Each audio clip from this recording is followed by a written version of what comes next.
Increase in child sexual abuse cannot be denied. We are massacring our children. It is a holocaust against our children. I've prosecuted murders, I've prosecuted child molesters, and I'll tell you, I get more up in the air when I was prosecuting about the child molester than the murder. I'm not condoning murder, it's not the right thing to do, but it's over. The person's gone, sad.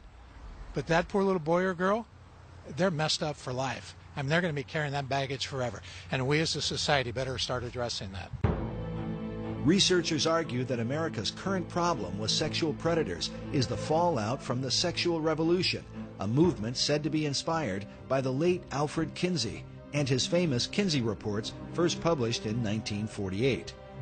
According to the conservative organization Human Events, the Kinsey report is listed among the top 10 most harmful books of the 19th and 20th centuries. Number 1 on their list was the Communist Manifesto that inspired the deaths of more than 100 million people in the 20th century alone. Adolf Hitler's Mein Kampf that helped to bring about the Holocaust was listed at number 2, while the quotations from Chairman Mao, who founded Communist China, was number 3. At number 4, as the first American title on the list, was the Kinsey Reports. Sexual behavior in the human male, followed by sexual behavior in the human female, which, when first released, was likened to dropping an atom bomb on American society.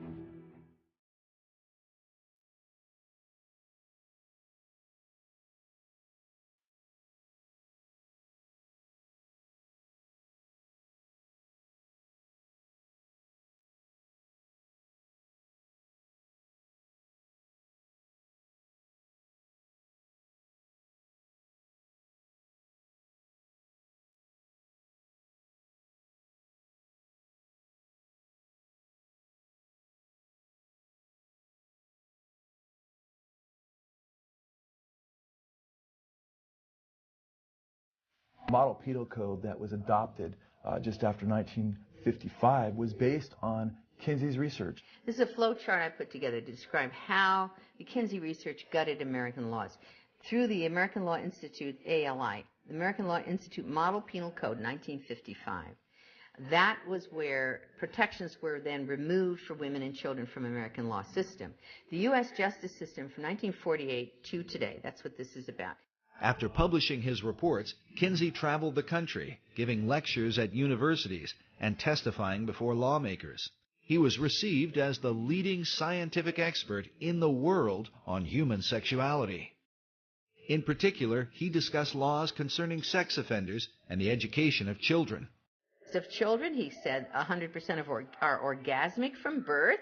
Therefore, children can benefit from sex with adults and even incest, which is illegal, so we need to lower the age of consent. He was working toward making everything legal, but that's all right. Children need early explicit school sex education since they're sexual from birth, which was illegal at the time, now it's everywhere. They need masturbation and hetero and homosexual acts to be taught to them, which was illegal, and now it's being taught.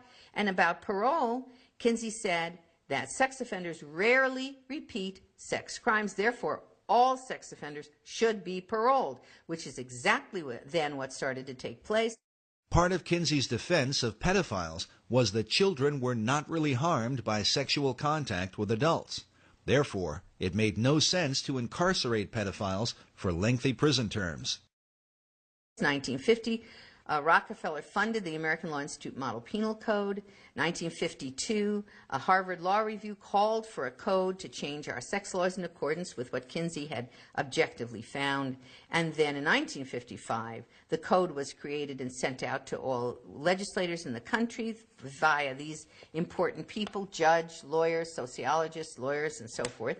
And from there, that went, the ALI model, the sex offenses section, sent to states all over the country, adopted all or in part beginning in 1956 here and moving on to Illinois, to Minnesota and so forth, and all other states of the Union. As Dr. Reisman noted, the Model Penal Code was financed by the Rockefeller Foundation.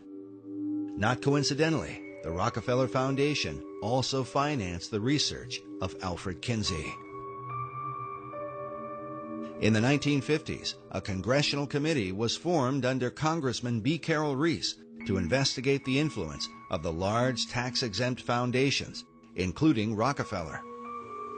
There was a huge concern at the time, in the 1950s, that the foundations were now being run by people with a strikingly strident, a libertarian or liberal agenda, which resisted and resented the Judeo-Christian way of life. The late Norman Dodd was the director of research for the Reese Committee. In an interview recorded shortly before his death, Dodd stated that part of what the committee had learned was that the objective of the great foundations was to remove America from the values on which she was built, and to do so through the education system. What we had uncovered was the determination of these large endowed foundations, this Carnegie Endowment story and the Ford Foundation and the Guggenheim and the Rockefeller Foundation, all working in harmony toward the control of education in the United States. Dodd's testimony becomes an important issue when considering the direct impact of Kinsey's research on sex education in America. While the Reese Committee investigated many programs funded by the foundations, when it came to Kinsey's research, they were vehemently opposed by the late Congressman Wayne Hayes.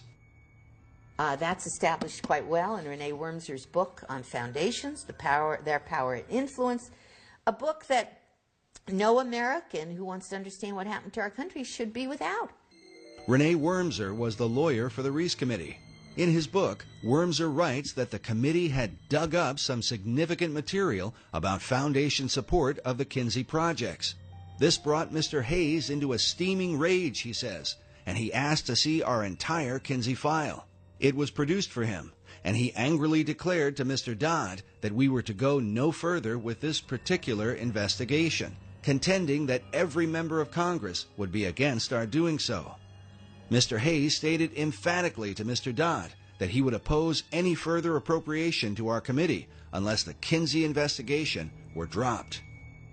Wormser writes that as a result, the valuable material in our Kinsey file never saw the light of day.